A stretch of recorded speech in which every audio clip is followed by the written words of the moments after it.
Mobil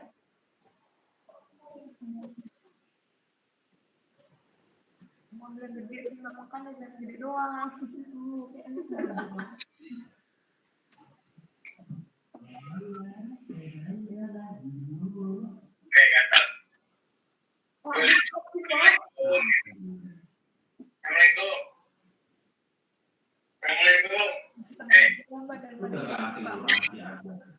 Waalaikumsalam.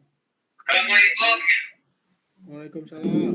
Waalaikumsalam warahmatullahi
Assalamualaikum warahmatullahi wabarakatuh.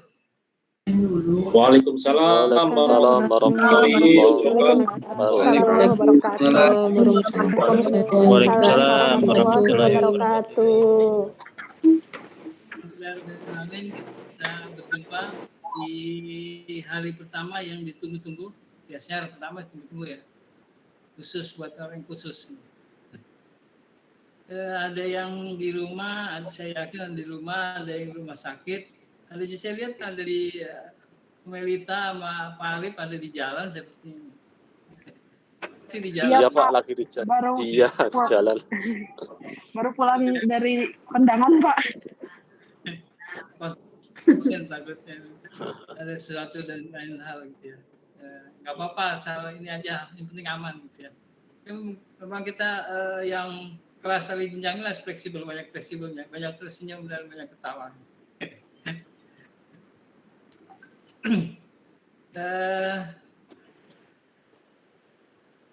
Angkatan ini angkatan yang surprise lebih dari pakem jumlah mahasiswanya gitu ya. Kalau awalnya kita paling banyak 40 gitu, tapi ternyata untuk angkatan ini dilebihkan bahasanya dilebihkan. Kalau ada yang bisa 50 sebenarnya bisa sampai 50 gitu ya. Kemudian karena ada beberapa teman-teman yang mengundurkan diri gitu ya. Padahal kita sudah kasih kesempatan gitu ya. Mengundurkan diri karena sesuatu dan hal kan ini tahun depan lah gitu ya dengan jurusan yang berbeda. Banyak hal-hal yang gitu. Tapi tahun ini adalah tahun yang kasih kebebasan untuk jumlah mahasiswanya lebih dari standar kita gitu. Lebih kalau dilebihkan sebenarnya rektorat itu sangat senang sekali gitu. Punya mahasiswa banyak gitu. Punya mahasiswa banyak. Cuman bagi pengelola agak berat gitu. Kayak ini kaitan dengan kalau akreditasi. Akreditasi itu salah satu poinnya adalah kesetaraan antara jumlah dosen dengan mahasiswa. Semakin banyak dosennya, maka kesempatan untuk bisa menerima mahasiswa itu lebih banyak besar.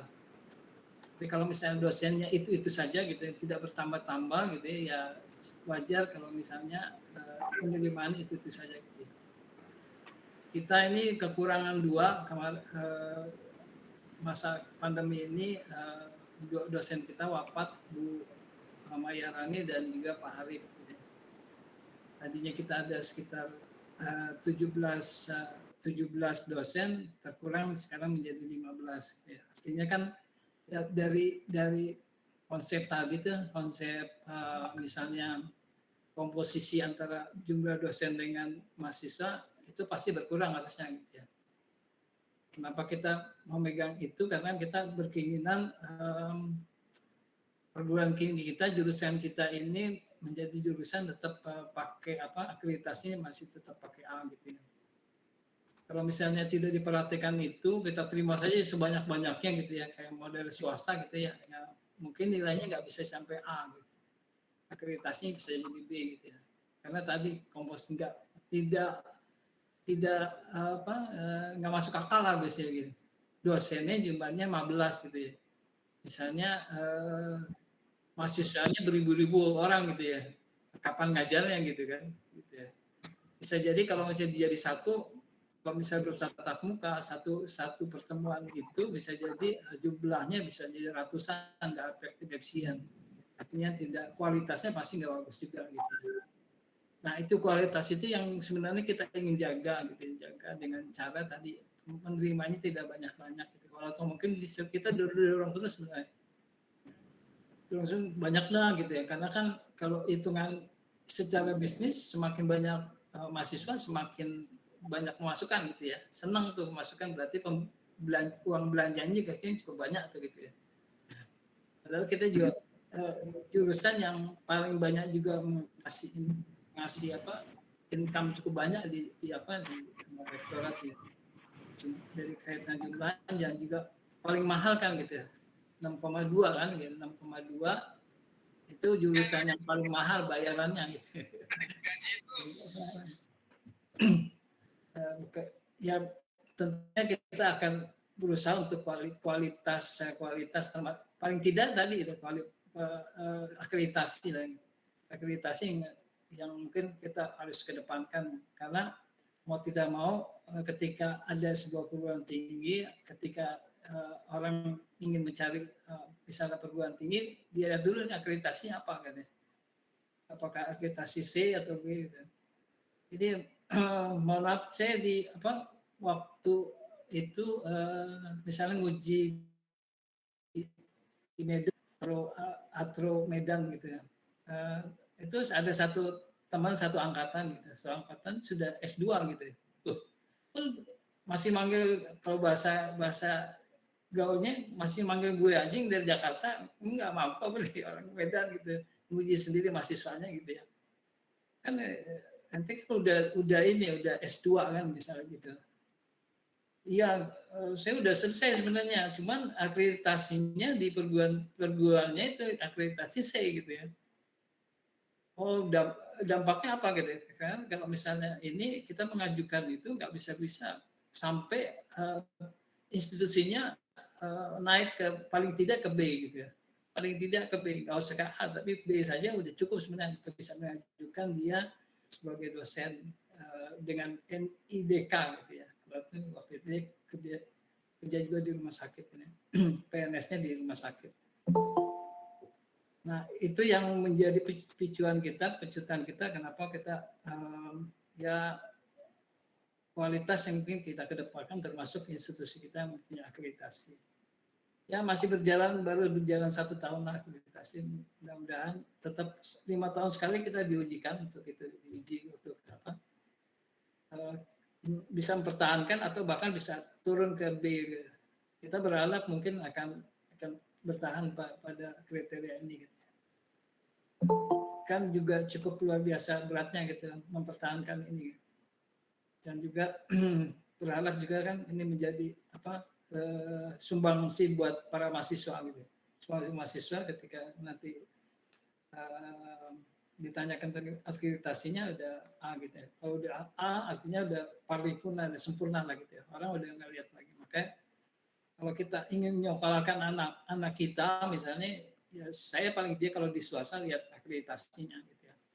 Kalau misalnya akreditasi masih C ya mungkin sebuah catatan gitu ya, sebuah catatan, atau mungkin ada iming-iming tapi catatan gitu ya. Kalau udah A itu udah standar. Standar itu dari segi tadi komposisi misalnya antara siswanya dengan gurunya misalnya, atau mungkin sarana prasarana udah cukup standar gitu. Nah itu yang mungkin kenapa kita tidak mau beranjak ke jumlah yang cukup banyak Pak gitu ya. Atau mungkin buka aja 4 peminatan gitu ya. 4 peminatan, 1 peminatan 40 kan itu banyak tuh. Kalau 40 berarti kan sekitar berapa? 160 ya gitu. 160 ya, 80 200-an.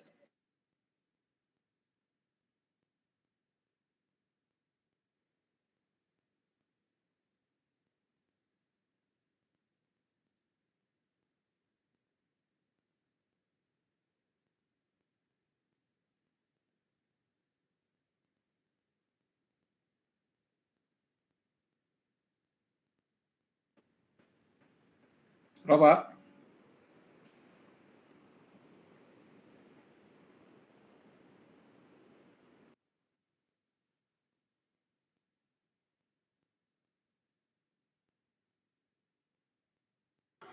Mungkin terkendala sinyal mungkin ya.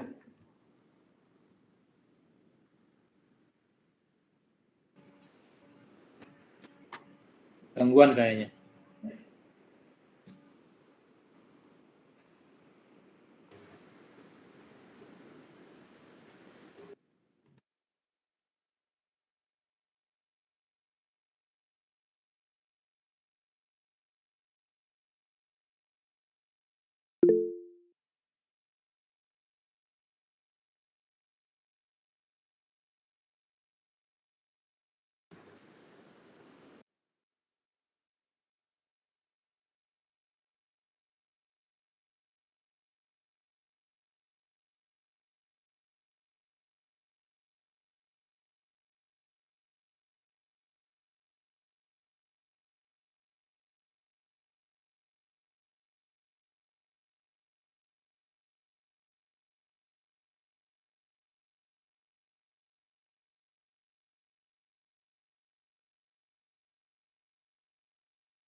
Nggak ada ya?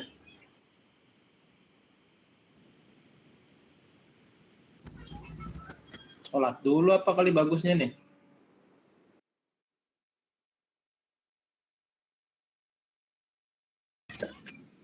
Sholatnya kan sampai asar. Bentar lagi azan bang, belum masuk asar. Iya, bentar lagi. Izin komandan, saya sudah sholat. Bagus. Wah, mantap. Kalau Mas Ferry kan Wita, kita kan WIB. Bang Peri mah udah duluan. Jangan-jangan Jadi ini Panutan memang idola ini. udah buka puasa dia. Sejadi.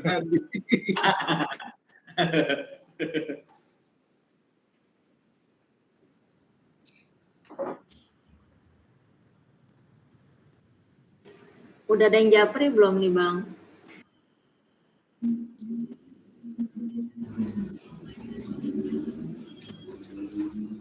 Coba saya telepon ya. Ah iya, boleh Mas. Siap.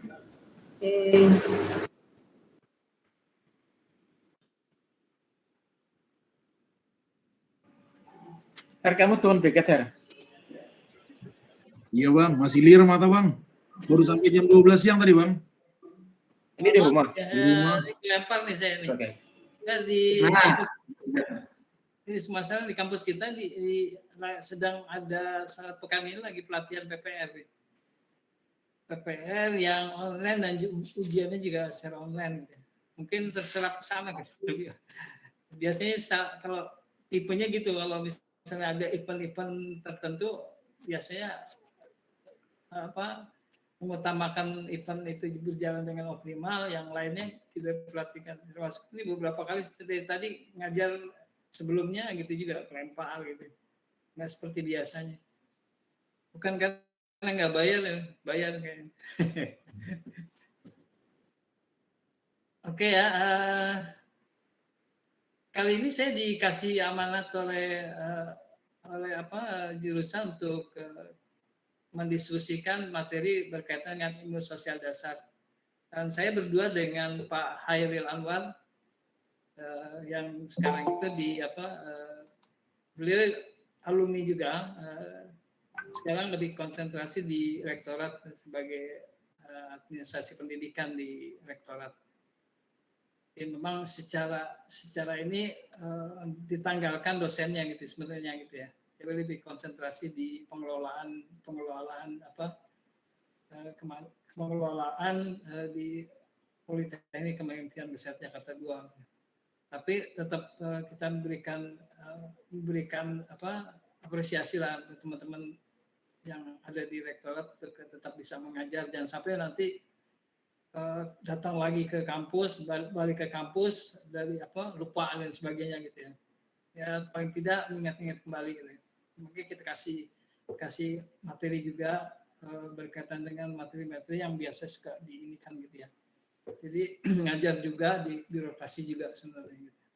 Tapi kalau misalnya kita masih walaupun mengelola di jurusan tapi tetap fungsinya sebagai dosen. Maka saya kasih kesempatan, harusnya dari luar itu dari siapa lagi gitu ya. Nah kalau di peminatan biasanya patternnya itu teman-teman, misalnya jurusan kita sekarang yang MLI, nanti teman-teman yang expert di MLI gitu ya. Termasuk juga dari vendor-vendor, dari misalnya dari Philip, dari GE atau misalnya gitu ya. Itu biasanya teman-teman partnernya dengan itu, karena salah satu persyaratan untuk jenjang itu harus ada orang-orang yang expert di lapangan, bukan hanya dijejeli teoritisnya. Kalau kita kan di kampus itu dosen-dosen kampus ya teoritisnya oke, ketika nanti di lapangan bisa jadikan blank juga gitu ya. Atau mungkin sudah pernah tapi tidak semahir teman-teman di lapangan gitu ya. Nah itu kenapa mesti rata-rata ahli jenjang dosennya itu ada partneran. Bahkan bisa jadi ada yang 2 atau 3, bahkan ada 4. Minimal ada berdua lah. Dari kampus satu penanggung jawabnya dari kampus, nanti yang dari luar mungkin kalau tadi peminatan nanti rumah sakit, biasanya teman-teman di rumah sakit. itu sebuah kebijakan dari kita. Mudah-mudahan ada pencerahan bagi teman-teman yang kuliah di sini, dan sampai itu di sini ya gitu-gitu saja gitu. Padahal udah punya konsentrasi kan ya, konsentrasi di MRI, tapi ketika di lapangan gitu-gitu saja gitu ya. Atau mungkin ya ada juga teman-teman yang kuliah tinggal ngambil ini saja gitu, ambil sarjana terapannya saja gitu, ijazahnya saya, padahal udah expert di bidangnya gitu. Ada juga model-model kayak gitu. Mereka di rumah sakitnya udah memang di misalnya di radioterapi atau mungkin di MRI misalnya, memang di situ gitu. Ketika di sini tinggal ini saja gitu misalnya, tinggal dapatkan ijazah yang peminatannya itu ya. Karena sekarang kan harus sudah punya tenaga-tenaga yang expert di bidangnya, misalnya tadi MRI, USG, CT scan, atau radioterapi. Saya belum bicara nanti itu wacana kita ke depan itu akan ada misalnya kedokteran nuklir apalagi dan seterusnya. Tapi sekarang masih konsentrasi itu dulu, belum ke depan. Apalagi nanti juga kita masih berpikir juga ke S2 misalnya, untuk buat S2-nya di kita gitu ya. Tapi memang butuh sekali spotnya bukan hanya di institusi kita ini gitu. Spotnya berkaitan dengan SDM kita misalnya. Juga biaya dan seterusnya juga cukup luar biasa membuat kita berpikir dua kali untuk buka lagi misalnya peminatan, buka S2 misalnya. Karena kemarin juga sebenarnya kita sempat agak sedikit senang gitu ya. Institusi kita kan masih politeknik. Kalau kita lihat kan institusi kan atau perguruan tinggi itu dibagi menjadi beberapa 5 tingkatan. Tingkatan kelima itu misalnya paling bawah itu ada akademi gitu. Akademinya apa? Akademi penata rasa lah, itu sendiri saja gitu. Jurusannya akademinya jurusannya itu gitu. Tingkatan bawah, tingkatan di atasnya itu ada politeknik. Kita tuh di atas dari akademi gitu. Ya, karena memang dulu kita terdiri dari berbagai akademi, misalnya akademi penata rasa, akademi gizi, akademi kesehatan lingkungan. Sekarang diganti bergabung menjadi politeknik. Nah, itu tingkatannya di politeknik. Kita di atasnya dari akademi ini. Di atasnya dari akademi itu nanti ada sekolah tinggi.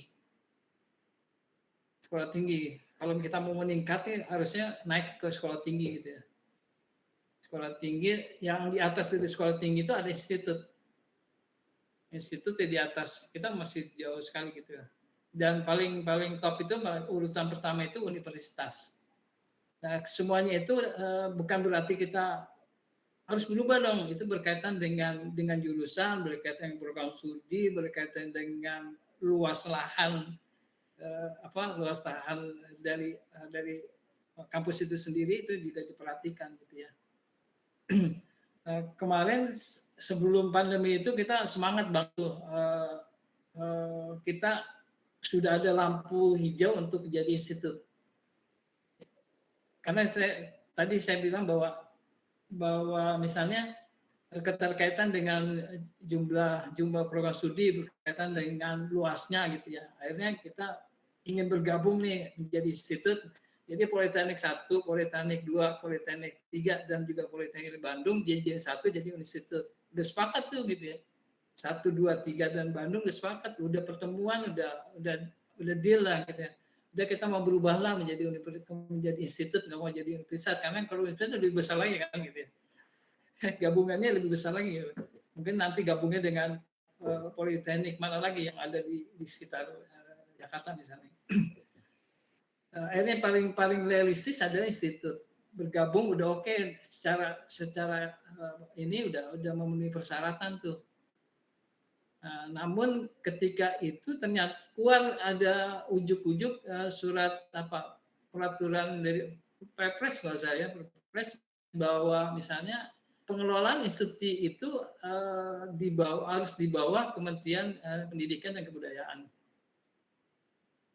Jadi bahasanya gitu, sekolah-sekolah yang bukan di bawah Kementerian Pendidikan dan Kebudayaan itu akan dialihkan ke sana gitu, dialihkan ke gitu. Ya kok merger lah gitu ya, merger ke.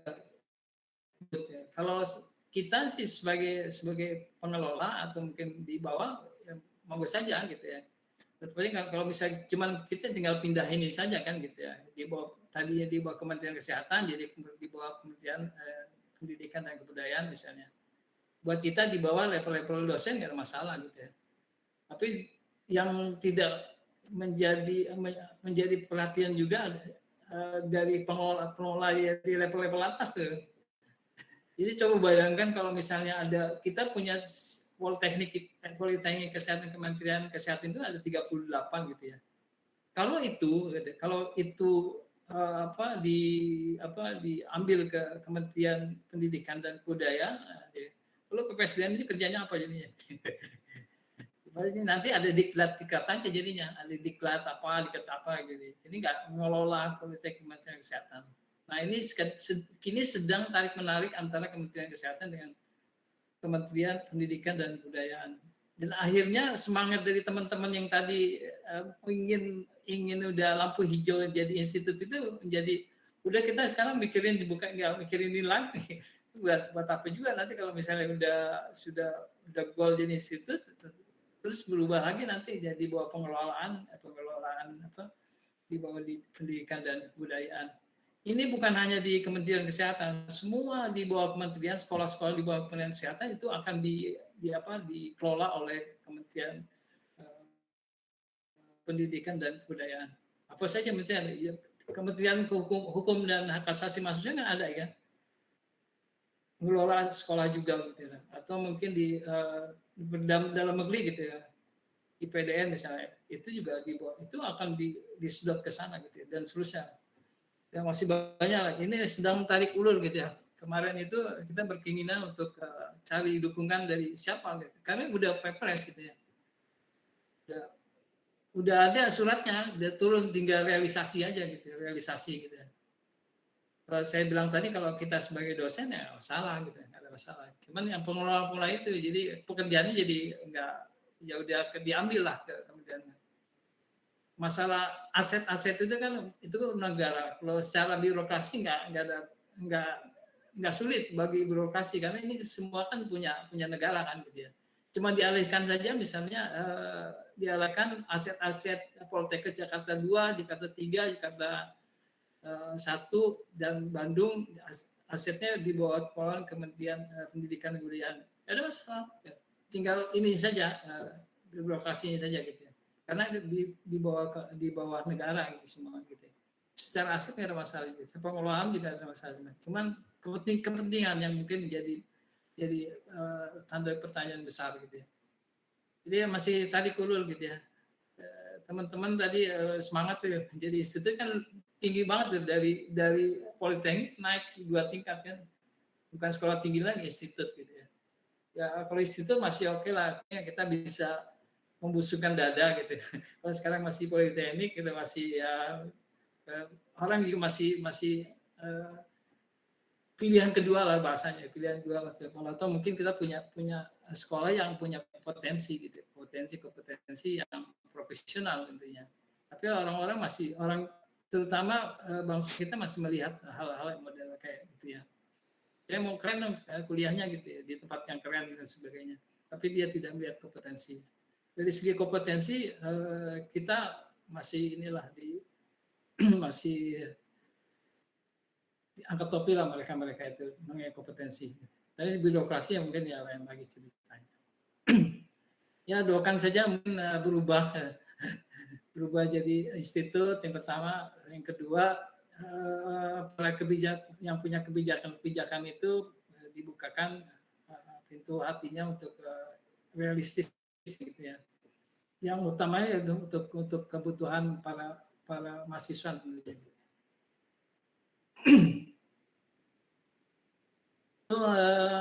Materinya kira-kira apa saja sih?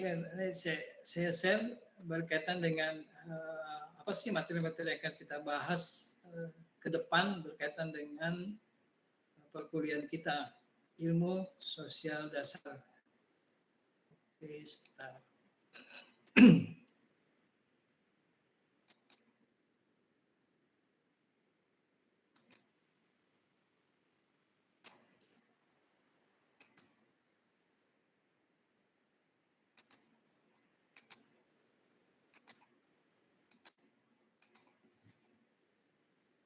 Oke. Sudah terlihat ya slide-nya ya. Oke, ini materi-materinya nih antara lain. Enggak bisa. Sebentar. Lagi.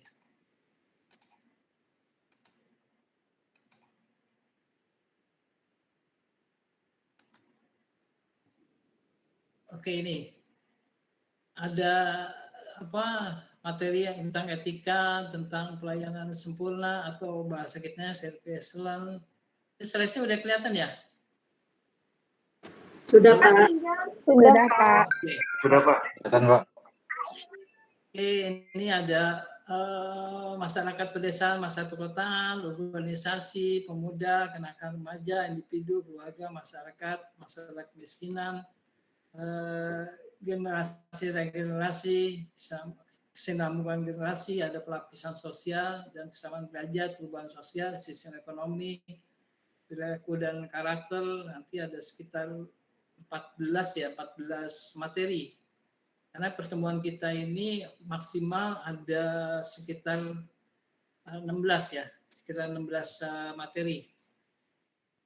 11 pertemuan, 14-nya itu materi harus selesai, yang 2-nya itu UTS dan UAS ya.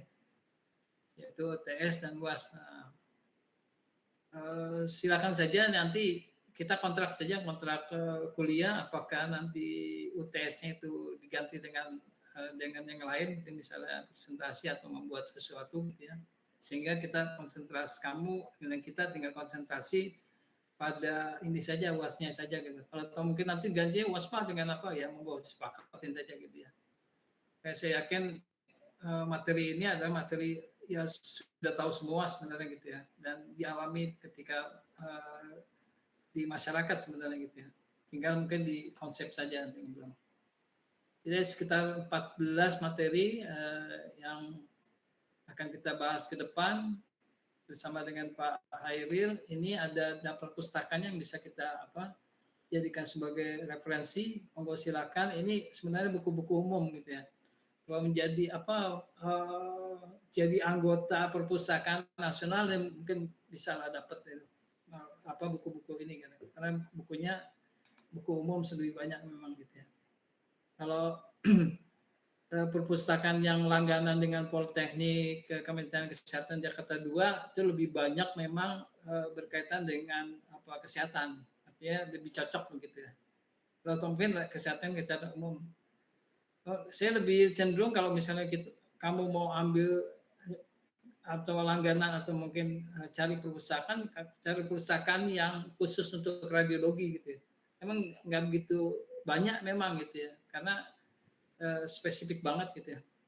Kalau di RSCM itu punya perpustakaan jenjangnya banyak jenjangnya tuh, beberapa level. Ada perpustakaan UI yang secara umum, ada kedokteran, ada kalau misalnya tadi ada radiologi, dari radiologi sendiri, urologi sendiri gitu ya. Jadi kalau misalnya menjadi radiologi, ya ada khusus perpustakaan untuk itu gitu ya. Nah kita belum, kalau misalnya kita di perpustakaan kita ya berkaitan dengan itu saja, yang 7 jurusan misalnya di kampus kita, 7 jurusan misalnya, ya itu saja. Kalau atau mungkin radiologi atau radioteknik, radiologi dan sebagainya juga cukup banyak juga gitu ya. Karena setiap tahunnya kita dimintakan referensi buku-buku yang bisa dijadikan sebagai referensi buat para mahasiswa gitu.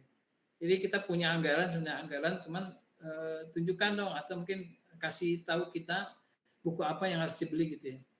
Kan perkembangan dari teknologi kita, buku-buku kita ini nggak sedahsyat buku-buku umum kan gitu ya. Perkembangannya kita agak sedikit lambat ya untuk buku-buku referensi sebenarnya. Sehingga ya kalau ditanyakan ya agak ya paling 1-2 tambahnya setiap tahun, bahkan bisa jadi enggak gitu. Paling yang ditambahkan yang enggak inti gitu, sebenarnya gitu ya. Karena memang anggaran itu memang harus dikeluarkan gitu ya, daripada enggak bahasanya gitu. Karena memang buku-bukunya ya buku-buku yang harusnya sih spesifik banyak gitu. Ya tergantung titik pengajuannya gitu ya. Oke,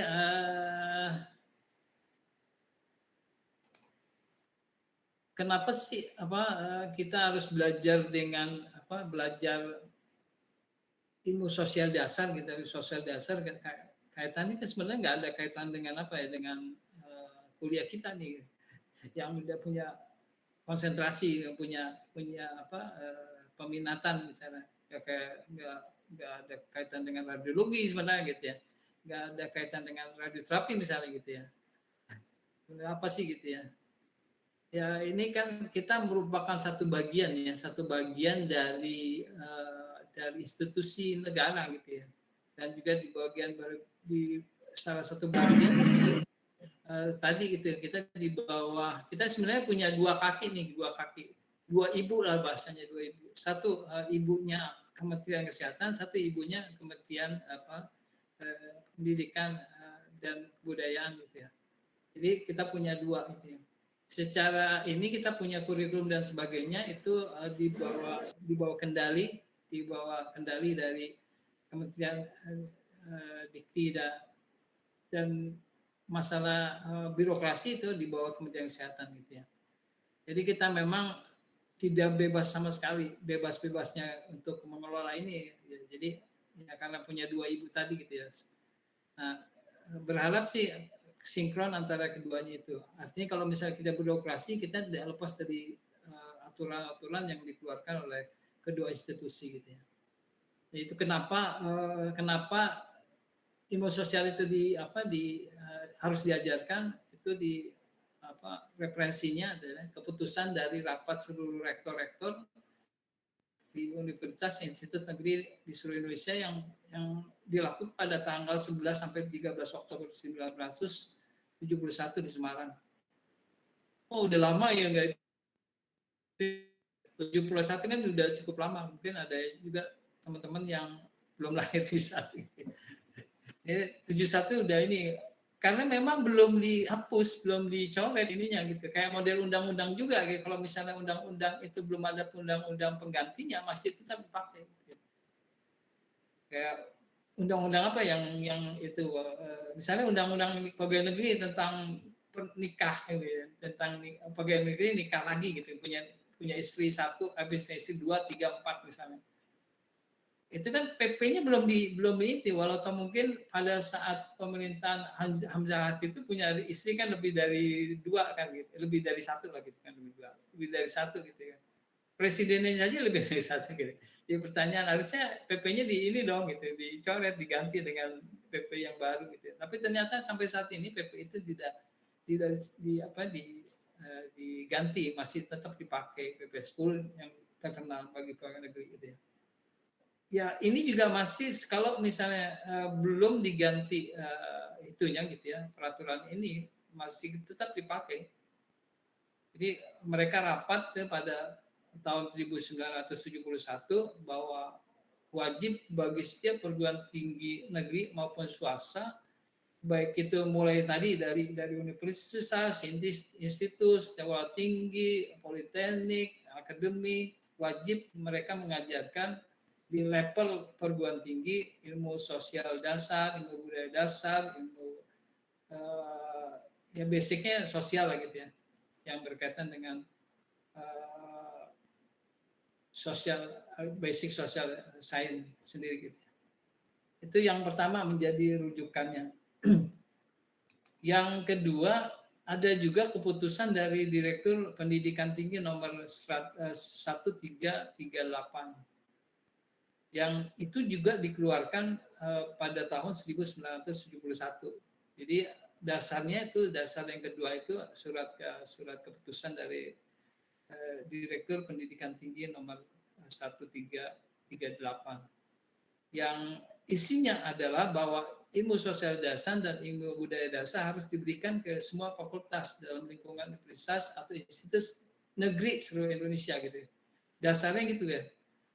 Kenapa swasta juga harus mengadopsi ini gitu? Karena swasta itu harus punya standar. Standarnya apa ya di negeri gitu ya. Kayak model apa ya? Kita mau mendirikan jurusan, misalnya jurusan radioterapi gitu ya, terus buat ini sendiri gitu ya, nggak mungkin juga gitu ya. Dia harus mengadopsi, dia harus punya standar. Standarnya apa? Ya jurusan yang sama gitu ya. Misalnya kita yang beli ada apa nih? Di situ kita punya politeknik dari Semarang gitu ya, terus Semarang, terus Jakarta, atau mungkin yang di bawah dikti Airlangga misalnya, baru 3 institusi negeri, ya adopsi lah 3 itu gitu ya. Jadi boleh silakan asalkan punya dasar itu. Tentunya kurikulum itu akan menjadi pegangan gitu ya. Jadi pakai kurikulumnya mana gitu ya. Nah itu, yang kedua kita juga punya asosiasi jurusan perguruan tinggi yang sama gitu ya. Nah itu jadi juga menjadi landasan kita untuk itu semua. Jadi ini bukan hanya dilakukan oleh universitas, institut sekolah tinggi atau politeknik atau akademi di bawah kementerian atau di bawah pemerintah gitu, tapi menjadi dasarnya juga menjadi dasar buat juga perguruan tinggi swasta untuk melakukan ini. Pembelajaran ini atau materi ini harus juga dilakukan di swasta. Nah, kenapa ilmu sosial dasar ini harus diajarkan? Latar belakangnya ada pertama kenyataan bahwa bangsa Indonesia terdiri dari berbagai suku bangsa dan keanekaragaman budaya. Kan suku-sukunya banyak banget gitu. Misalnya Peri dari Lombok, di Lombok juga punya bahasa yang beda, dan banyak juga yang berbeda gitu ya. Atau mungkin yang teman-teman yang lain yang dari Aceh misalnya juga bahasanya juga cukup berbeda-beda dan juga berbeda. Ini Aceh saja yang seluas itu gitu ya. Ternyata juga ada juga bahasanya yang berbeda antara satu bahasa satu provinsi misalnya. Gitu ya. Atau mungkin Jawa juga misalnya, Jawa Tengah, Jawa Timur kan juga berbeda-beda tuh. Kalau mungkin Jawa juga, tetapi punya bahasa yang juga berbeda-beda, ternyata logatnya juga berbeda dan seterusnya gitu. Nah itu termasuk juga suku-suku yang ada di Indonesia. Itu kenapa ilmu sosial dasarnya harus diajarkan ke setiap mahasiswa. Yang kedua, proses pembangunannya yang terus-menerus nih. Jadi kalau misalnya ada sebuah negara nonsen ketika dia mengatakan saya mau lagi nyaman-nyamannya gitu, kayak model PNS sih nyaman deh kalau dia nggak kerja dapat gaji, WFH, WFO dapat gaji, enggak gitu. Konsep itu lama tuh, nggak boleh gitu. Jadi konsep ini bahwa pembangunan itu terus-menerus. Kalau sekarang eranya 4.1, 4.0 gitu ya, yang eranya harus sistem robot semua harusnya gitu ya, harus sistem robot semua gitu, artifisial gitu ya, artinya konsep-konsep itu yang harusnya yang ke depan itu yang harus dikedepankan gitu. Nah itu dengan perubahan-perubahan yang cukup dasar itu diperlukan sekali gitu dasar-dasar ini supaya tidak luntur lah bahasanya gitu. Karena setiap negara, setiap bidang ilmu akan terus berkembang gitu ya. Kita ambil contoh saja misalnya apa ya, HP saja gitu ya. Kita sekarang nih bulan ini beli yang paling canggih gitu ya, paling canggih keluaran baru misalnya. 1 bulan, 2 bulan kemudian gitu bisa jadi itu sudah ketinggalan, ternyata ada yang baru lagi gitu ya. Itu baru dilihat di HP saja gitu ya. Kan cepat sekali perkembangan teknologi itu gitu ya. Dan terus berkembang gitu ya. Yang tadinya dulu masa jaya-jayanya BBM gitu, BBM, BlackBerry gitu ya, itu keren banget kan, orang udah punya BlackBerry keren banget, tapi sekarang udah hilang kan gitu, sudah tergantikan dengan teknologi yang lain karena begitu cepatnya perubahan itu yang terjadi. Nah itu alasan kenapa ilmu sosial dasar itu perlu sekali dan penting sekali untuk diajarkan ke setiap mahasiswa. Yang ketiga dari segi politis.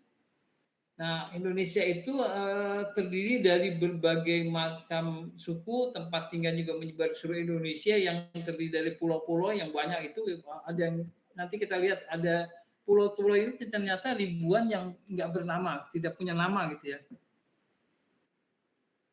Tapi itu masuk dalam area Indonesia gitu ya. Tapi dia tidak punya nama gitu ya.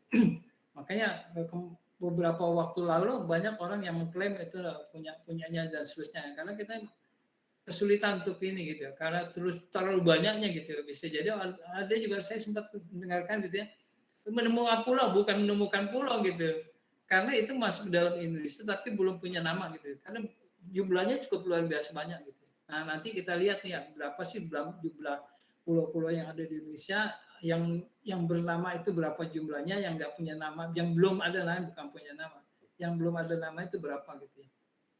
Nah ini juga kenapa kita pentingnya belajar dari segi geopolitis yang cukup luas ini, cukup yang terdiri dari pulau-pulau, laut dan sebagainya gitu ya. Kekayaan kita juga cukup luar biasa banyaknya gitu ya. Ternyata juga kita juga menempati urutan 1 atau 2 dari segi hayati, nggak salah hayati itu. Nanti kita belajar juga tentang itu berapa, kita urutan berapa sih gitu ya. Misalnya tentang burung saja gitu. Burung itu paling kita lebih sering dengar atau mungkin memahami ada burung-burung apa saja gitu. Hanya berapa 5 sampai 10 gitu ya. Itu ternyata kita kalau lihat dari jenisnya itu lebih dari 300 atau 500 nama itu. Burung-burung ribuan bahkan burung-burung, jenis burung yang ada di Indonesia ternyata gitu. Yang kita kenal kan ada burung merpati, burung kutilang, burung beo dan sebagainya. Yang terkenal, tapi ternyata cukup banyak juga. Nah itu salah satunya juga kekayaan kita sebenarnya gitu. Nah dengan jumlah yang cukup banyak itu akan menimbulkan banyak sekali suku-suku dan sebagainya, berakibat bisa menimbulkan sebuah konflik yang terjadi. Nah dan juga kalau kita lihat dari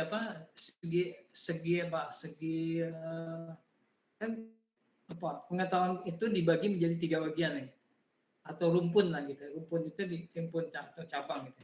Atau 3 kelompok lagi. Ini pengetahuan itu dibagi menjadi 3 kelompok. Yang pertama ilmu alamiah yang lebih kita kenal itu IPA gitu ya. Di situ kan misalnya ada fisika, ada kimia, astronomi, biologi, botani, itu masuknya dalam science, nature science. Yang kedua ada social science atau ilmu sosial atau IPS lah gitu ya, ilmu sosial. Itu ada sosiologi, ekonomi, politik, antropologi, sejarah, psikologi, pembukuan dan sebagainya gitu. Itu masuk dalam kelompok social science atau ilmu sosial. Yang ketiga ada dikelompokkan menjadi ilmu budaya. Itu ada bahasa, agama, kesehatan, kesenian dan sebagainya gitu. Nah itu latar belakang, karena latar belakang pengetahuan itu ilmu itu kita dibagi menjadi 3 kelompok besar gitu ya. Seperti ini ya, mungkin waktu dulu sempat, saya nggak tahu sekarang itu masih ada nggak jurusan selain IPA dan IPS. Dulu kan ada ini ya, bahasa ya, nggak tahu sekarang atau masih ada nggak jurusan bahasa gitu. Udah nggak ada Pak, udah nggak ada bahasa. Dan melebur jadi hanya 2 saja kan gitu ya. Iya. Ya, IPA dan IPS saja gitu ya. Nah, ini catatan juga nih buat teman-teman ketika mau sekolahkan anak-anaknya, yaitu kalau misalnya dia jangan dipaksakan gitu ya, paksakan anaknya IPA harus IPA, kalau IPA bisa kemana aja gitu.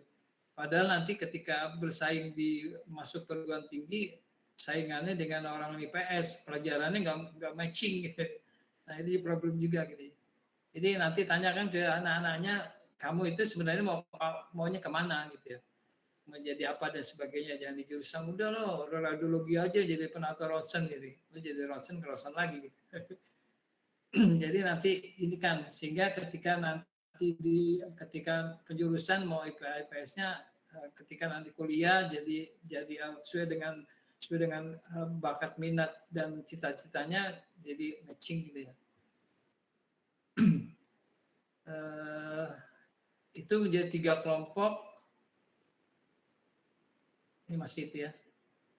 Ya harapannya dengan mempelajari ilmu sosial dasar itu, yang pertama pengetahuan dasar ilmu sosial secara multidisiplin digunakan sebagai alat bagi pendekatan pemecahan problem-problem yang timbul berkembang dalam masyarakat. Kita merupakan satu bagian dari masyarakat, gitu ya. Dan juga kita merupakan ada di dalam masyarakat dan berhubungan dengan masyarakat, gitu. Karena kan kita bekerja di rumah sakit ya. Ketika kerja rumah sakit kan pastinya pasien-pasiennya banyak jenisnya gitu ya. Banyak ini ya gitu ya. Karakternya, banyak suku-sukunya, banyak bahasa-bahasanya gitu ya. Terus dari segi stratanya juga ada strata yang menengah, rendah, bahkan strata yang tinggi, baik pejabat atau kalangan yang rendah misalnya gitu ya. Nah itu yang mungkin kenapa ini penting juga harapannya supaya kita punya pemahaman yang utuh gitu. Secara menyeluruh bahwa ini penting buat ketika nanti di lapangan kita bisa menyelesaikan permasalahan-permasalahan yang bukan negara yang cukup besar gitu, ada itulah yang punya kepentingan untuk mengelola itu gitu. Paling tidak di ruang lingkup kehidupan kita di masyarakat paling tidak itu.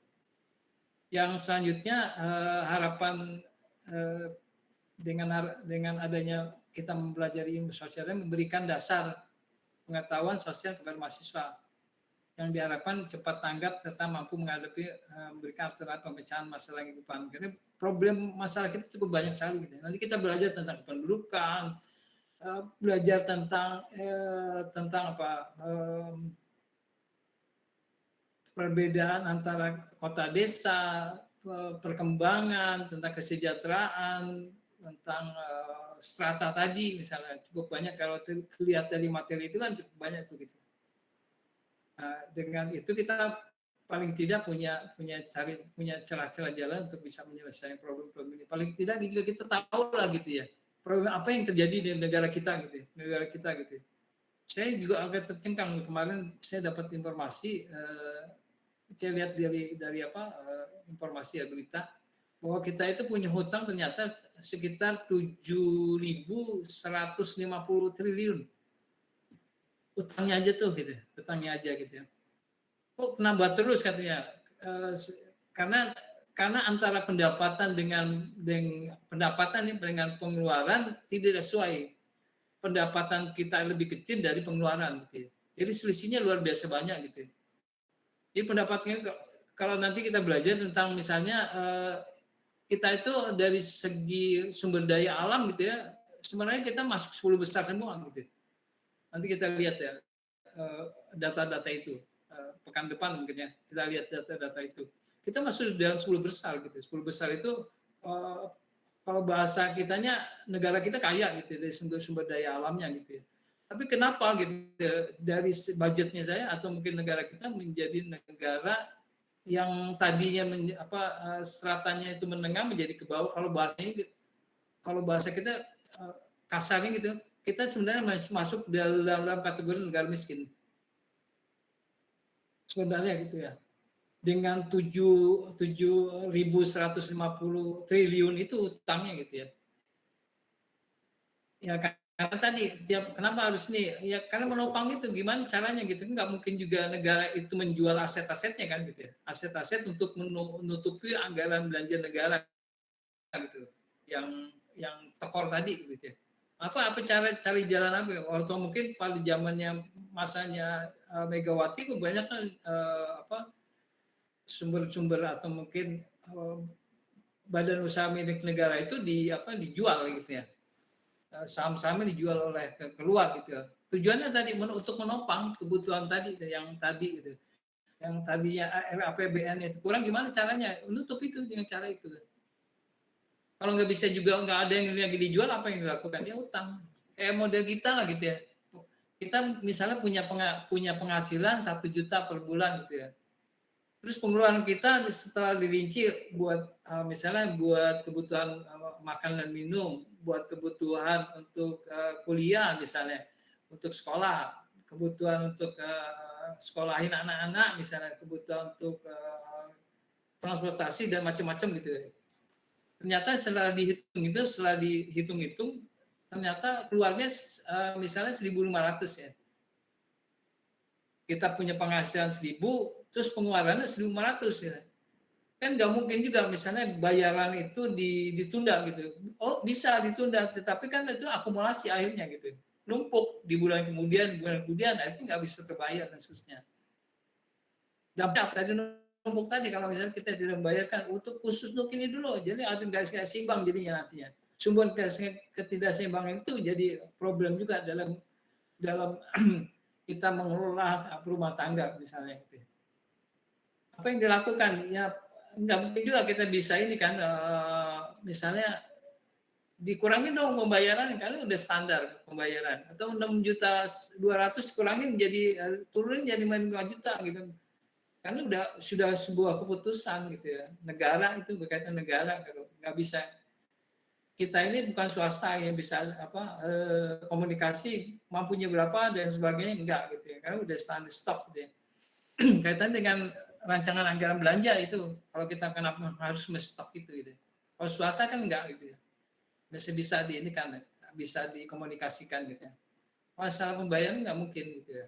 Atau kita mengurangi dari segi transportasi gitu, kan nggak mungkin juga gitu.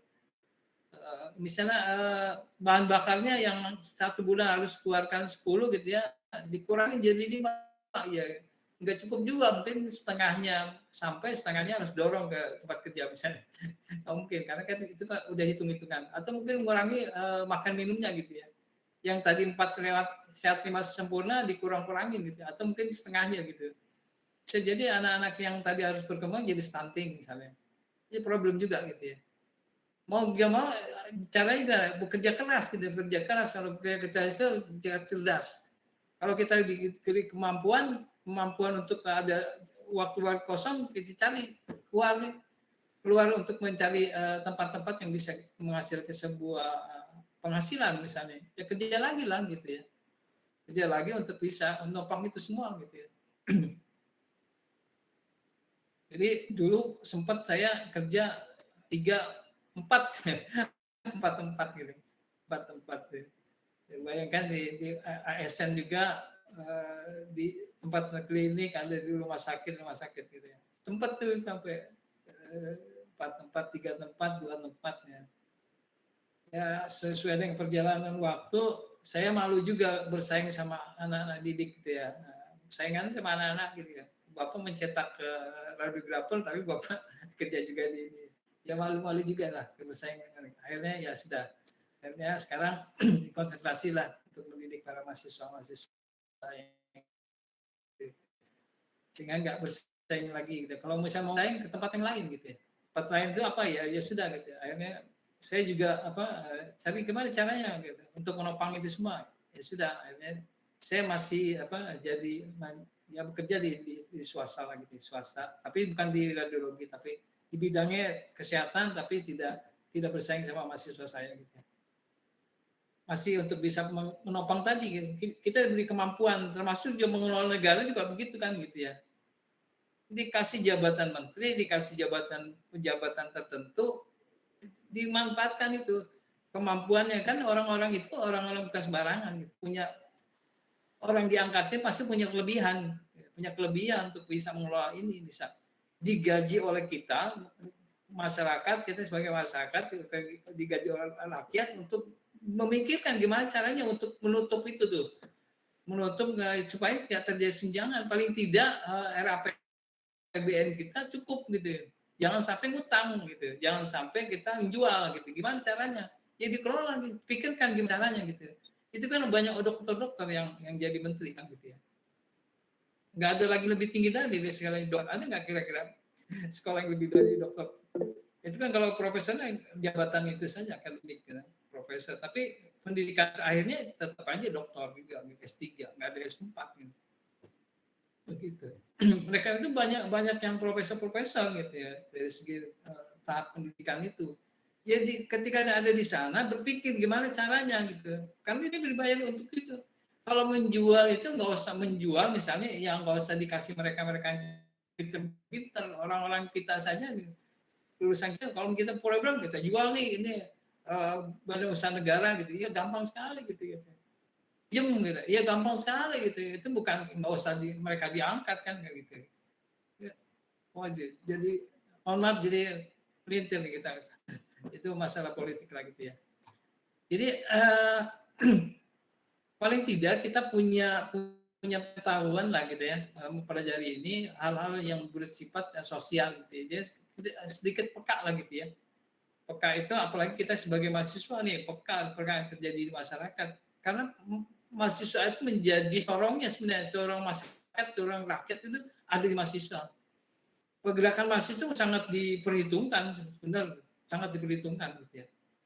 Ketika mahasiswa sudah bergerak berarti ada yang salah gitu ya.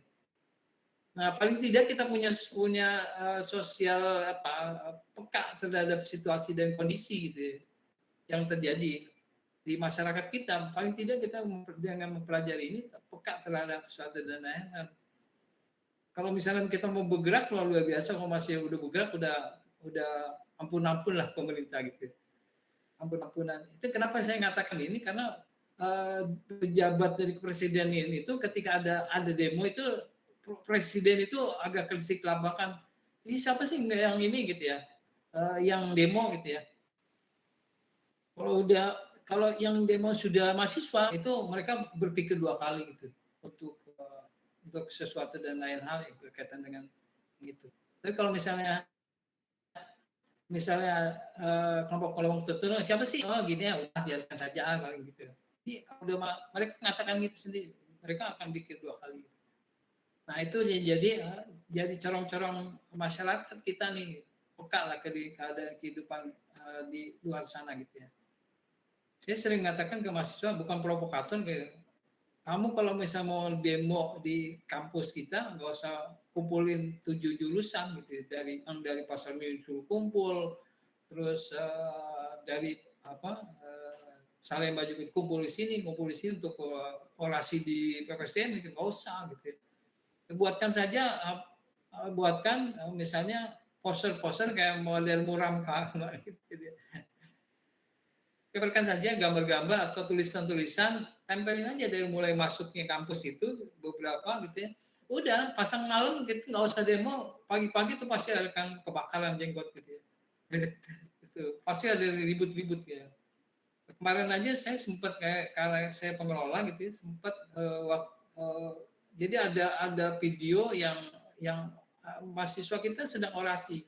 Yang orasi itu bukan di kampus tapi membawa kampus terus ya agak sensitif itunya gitu ya.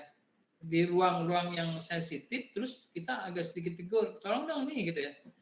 Jadi negara nggak mau langsung ini. Kita nih yang di level-level bawah diketok nih gitu. Ketok pertama ya direktur ngetok kita di jurusan gitu kan. Kalau nggak kajur ya sekjur ketok gitu. Ya suruh bungkam tuh mahasiswa. Begitu itu ritme dan itu terjadi bukan hanya di kita gitu. Itu terjadi juga di institusi lain gitu ya. Jadi yang bukan negara yang turun tangan tapi langsung orang-orang. Kalau level-level kita jadi serba salah juga gitu ya, serba salah gitu. Di level-level kita ini gitu ya. Kalau saya dikatakan ya kalau selama tidak terlalu fatal, beri kebebasan kepada mahasiswa kalau saya gitu ya. Tapi kalau udah terlalu fatal sekali ya sudah gitu. Tapi kalau enggak mimbar itu ya mimbar mahasiswa mau silakan saja gitu ya. Nah, itu terjadi di kita gitu ya. Ya kita nggak lihat lagi kasus kemarin di lift testisnya di UI lah misalnya gitu. Kan baru gambar itu saja gitu. Gambar yang sekarang juga jadi masalah gitu. Sensitivitas. Yang ketiga, ilmu sosial itu dipelajari menjadi dasar pengetahuan bagi para mahasiswa yang diharapkan akan cepat tanggap siapa menghadapi memberikan alternatif pemecahan masalah. Jadi alternatif bukan hanya berkuar-kuar, tetapi ada solusinya, dicari jalan solusinya gitu ya. Jadi bukan hanya kritik saja gitu ya, primo saja, tapi harus punya gitu jalan keluarnya apa sih gitu bisa lakukan. Ya, selanjutnya berdasarkan pengetahuan yang didapat melalui ilmu dasar, diharapkan para mahasiswa akan mampu mengorientasikan diri terhadap perkembangan masyarakat. Yang saja setelah mengorientasi diri secara mantap, paling tidak akan mampu mengetahui arah mana jalan keluar dan bicara tadi ujung-ujungnya jalan keluar pemecahan masalah. Dan terakhir adalah masalah sosial berkembang sedemikian kompleks, baik bersifat lokal, regional, nasional maupun internasional. Masalah-masalah itu nggak bisa masalah kita di negara kita saja gitu ya, masalah lokal di jurusan kita saja, masalah lokal di daerah kita saja, bukan negara kita saja, bisa jadi regional ke Asia Tenggara, Asia, bahkan dunia. Itu masalah-masalah itu sangat kompleks gitu ya, sangat cepat untuk diketahui dan seterusnya gitu ya. Nah, itu mungkin diharapkan dengan kita mempelajari ilmu sosial dasar ini tercapailah harapan-harapan dari pemerintah yang tadi referensinya dua referensi tadi, keputusan para rektor dan juga dari Dikti. Oke, itu mungkin pengantar saya untuk mata kuliah ilmu sosial dasar. Sebelum kita mungkin akan kontrak kali ya, kontrak kuliah, kontrak kuliah.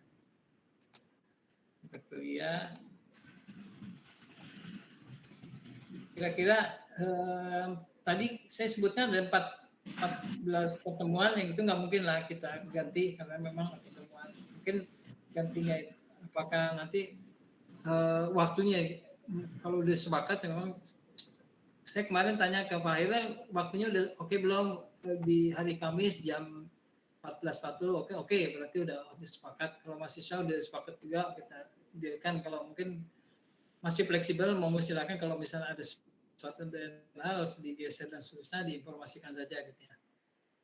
Ya, supaya juga tidak mengganggu. Ada kosong nih jam ini, kalau hari dimajukan dan sebagainya, mau silakan.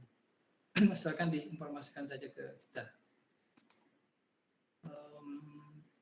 Terus yang duanya itu ada tuh ETS dan UAS. Silakan. Kira-kira UTS-nya gimana? Udah Pak, UTS aja saya siap nih gitu. Yang gampang-gampang aja soalnya Pak. Yang gampang-gampang, semua gampang nih. Cuma jawabnya soalnya gampang, kan yang jawab yang agak susah. Oke, silakan itu ya. Disepakatin aja Dwi atau Mas Ferry apa mau UTS-nya gitu ya. Saya beri kebebasan. Yang sebelumnya gimana Pak? Kesepakatan ada yang bikin makalah, ada yang bikin buku, ada yang bikin video. Maksudnya satu-satu ya, bukan semuanya dilakukan ya, satu-satu saja. Ya setiap angkatan beda-beda. Gitu. Ada yang kalau tahun kemarin angkatan 2020 itu mereka bikin buku jadi setiap kelompok itu buat makalah lah gitu ya. Kan ada 14 nih, 14 materi, maka dia bagi jadi 14 kelompok. 14 kelompok, setiap kelompoknya itu membahas materi, misalnya tadi tuh berkaitan dengan kependudukan, ya bahas itu aja satu kelompok. Buat makalah. Nanti dikumpulkan setiap kelompok jadi pas dari 14 materi. Nah, dari setiap kelompok itu mereka mempresentasikan, nanti ditambahin oleh teman-temannya yang kelompok lain. Oh, ini menurut saya tambahkan ini ya, masukin aja gini ya, masukin ini gitu. Atau mungkin kalau mau ditanyakan sesuatu, saya nggak ngerti ini nih ya, tanyakan gitu ya. Dia presentasi, nanti akhirnya dia bikin makalah.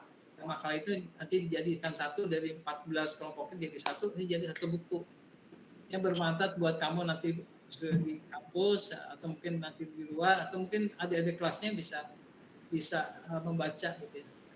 Bahkan nanti kalau misalnya oke, saya akan ajukan ke perpus untuk dibuatkan buku angkatan, bukan buku angkatan ya, buku yang dibuat satu angkatan. Jadi nanti bisa jadi referensi juga, yang tadi banyak referensi, salah satunya dari referensi yang kita buat. Tahun lalu itu mereka buat. Tahun sebelumnya aku lupa sih.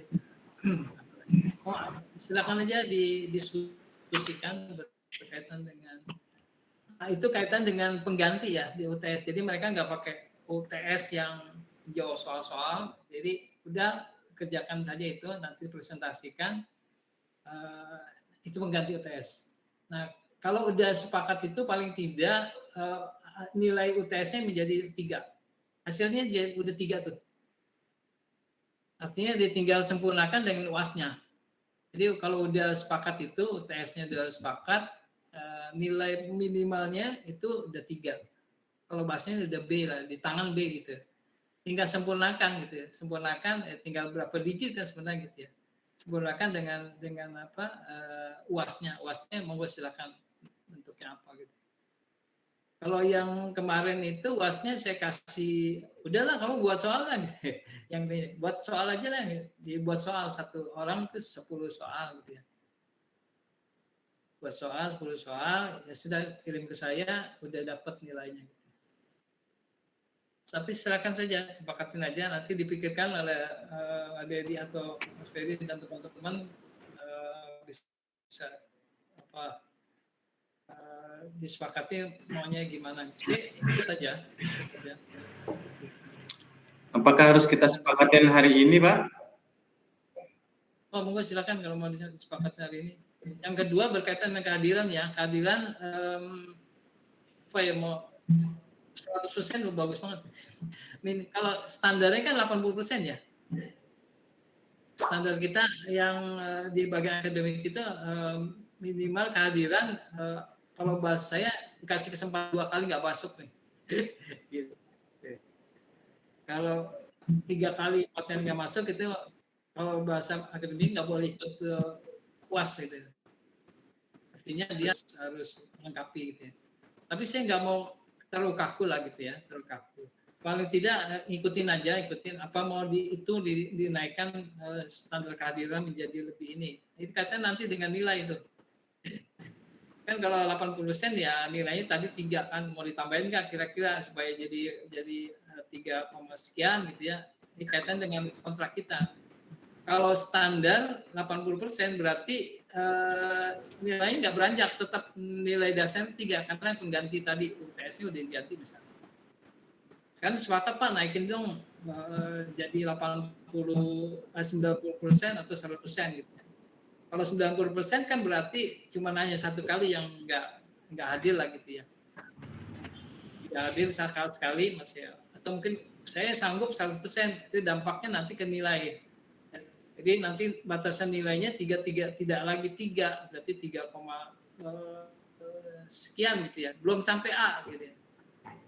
Belum sampai A. Paling tidak nanti dia kalau ngitung-ngitungan saya gitu ya, ikut kalau misalnya UTS itu dalam bentuk jawaban atau soal-soal yang multiple choice misalnya, jawab beberapa 5 paling banyak betul gitu ya, atau 10 paling betul, itu udah masuk kriteria ke A gitu. Kalau misalnya lebih banyak lagi nilainya benarnya, berarti nilainya mungkin ya, lebih tinggi lagi kan nilai kita sampai kalau dihitung itu sampai 100 kan, dari 0 sampai 100. 0 sampai 100 atau A, B, C atau 1, 2, 3 dan 4 gitu. Paling enggak rata-rata kan paling minimal kan kalau B, C atau mungkin 2 atau mungkin sekitar 70-an gitu ya. Mau silakan saja kalau itu kaitannya dengan kehadirannya mau silakan disepakati mau dinaikkan menjadi 100% atau 90% mau silakan. Jadi kalau 100% nanti saya akan menambahkan digitnya bukan 3 lagi gitu ya, 3, sekian. Kalau 100% gitu ya. Paling tidak ya datang dengarkan, masuk kiri keluar kiri lah gitu ya. Jangan masuk kiri keluar kanan. Kalau kiri keluar kanan nggak ada yang terserap tuh. Kalau kiri keluar kiri kan mentok ada yang masuk tuh gitu. Pak, Bapak absensi pakai Google Form apa gimana, Pak?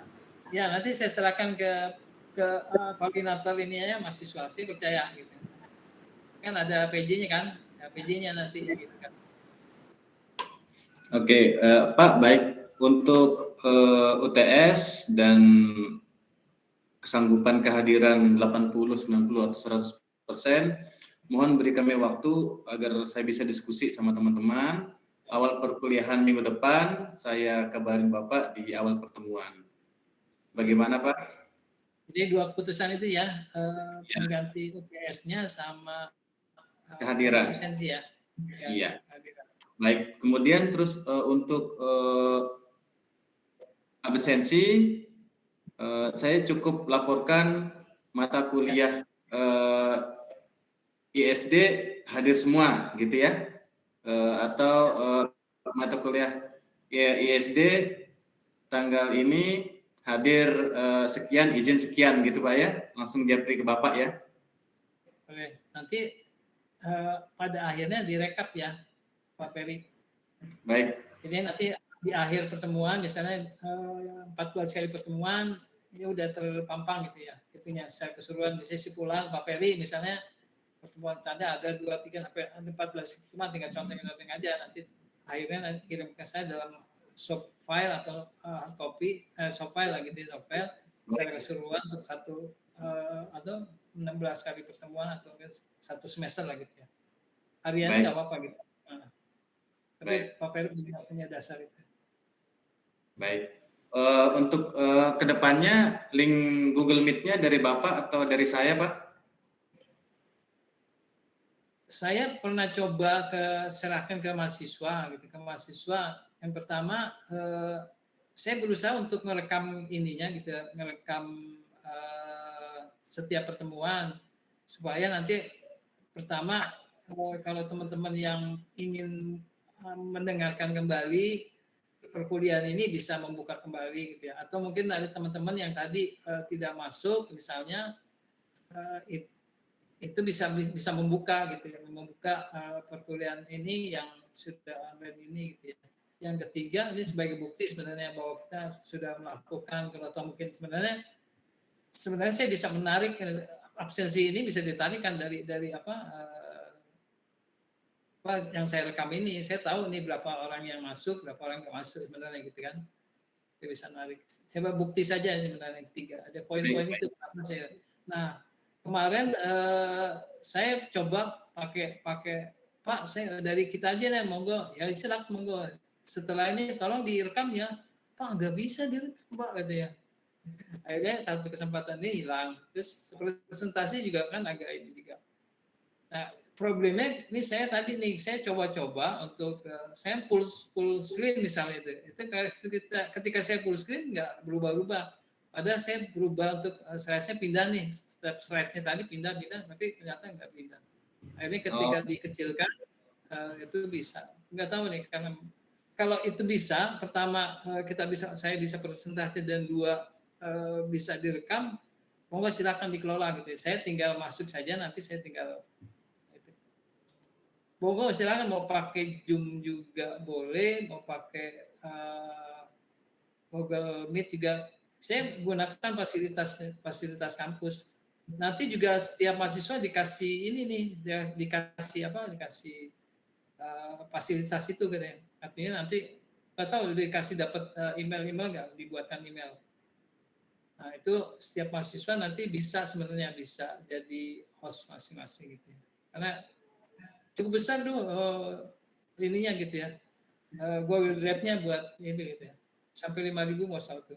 Jadi apa saja bisa masuk lah gitu ya ke data kita gitu ya.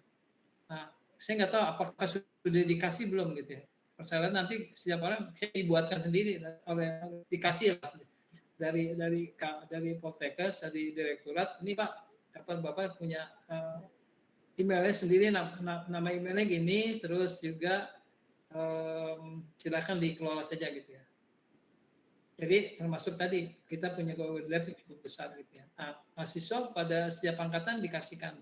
Nanti Bapak Ibu nanti punya ini sendiri email yang dikasihkan dari kampus yang dimanfaatkan selama jadi mahasiswa. Ini kalau udah nggak mahasiswa nggak bisa dimanfaatin. Nah, saya memanfaatkan itu gitu ya, kesempatan itu. Jadi bisa nih jadi punya sendiri lah. Jadi kalau misalnya di rumah mau pakai Google Meet kemana-mana masih bisa kita lakukan. Gitu ya. Nah, silakan kalau itu bisa, monggo silakan Pak Pri. Baik Pak, kalau memang itu lebih banyak baiknya, lebih baik kita pakai yang link dari Bapak saja. Karena itu juga kendala yang kami hadapi. Termasuk saya, di sini saya nggak bisa ngerekam juga untuk Google Meet. Lebih baik kami menunggu link dari Bapak. Atau mungkin dari teman-teman yang punya link lain selain Google, kayak punya Zoom gitu. Stabil Pak. Ini bagus Google Meet, ringan, stabil, simple lagi. Mungkin kalau internet lagi ini tentangnya kayak tadi. Saya termasuk di sini internetnya kurang stabil Pak. Pakai Google Meet agak ini ya. Ya, ini lancar. Ya, cukup dari saya Pak. Semoga di awal ini membawa berkah buat teman-teman yang lain, Bapak juga. Ya, baik. Kesepakatan itu saya masih inilah mungkin ya, silakan saja. Sementara ini kalau bisa mau itu boleh, mau berubah juga boleh. Saya fleksibel. Oke, sudah habis waktunya ya, Pak Ferry? 4:15. Udah habis nih. Masih ada kuliah siapa hari ini? Nanti malam Pak, peminatan masing-masing. Harusnya itu ya. Di jadwal saya habis selesai 15.20 ya. Sekarang udah jam 4. Ya. Pekan depannya nanti termasuk sepakatan itu, terus saya juga belum kenal dari teman-teman nih yang ada 40 yang masuk sekarang ada 42 orang gitu. Belum kenal secara keseluruhan gitu ya. Kalau mungkin yang sudah wawancara sama saya, misal Pak Dedi sama saya kenal gitu. Karena langsung berapa siapa misalnya siapa lagi? Aceh ya. Siapa lagi? Sorry Pak. 6 orang. Ya, Pak Dedi ya. Ya Pak. Dedi sama Pak Dedi. Siap. Siapa? Namanya Daniel. Siap, namanya sama kita, Pak. Ini kan kita kenalan sambil nanti kontrak tadi, terus juga etika kuliah online lah gitu ya. Nanti ada beberapa catatan-catatan yang mungkin kita sepakati saja gitu ya. Kan depannya kita bicarakan gitu. Oke, ada yang mau didiskusikan? Materi pertama kita pada hari ini pengantar atau kalau tidak ada saya cukupkan gitu ya. Yang di rumah sakit bisa langsung tadi dinas pagi bisa langsung pulang. Cukup, kalau cukup saya cukupkan hari ini pertemuan kita mudah-mudahan bermanfaat. Mohon maaf dengan segala kekurangan. Bila hidayah wa taufik. Assalamualaikum warahmatullahi wabarakatuh.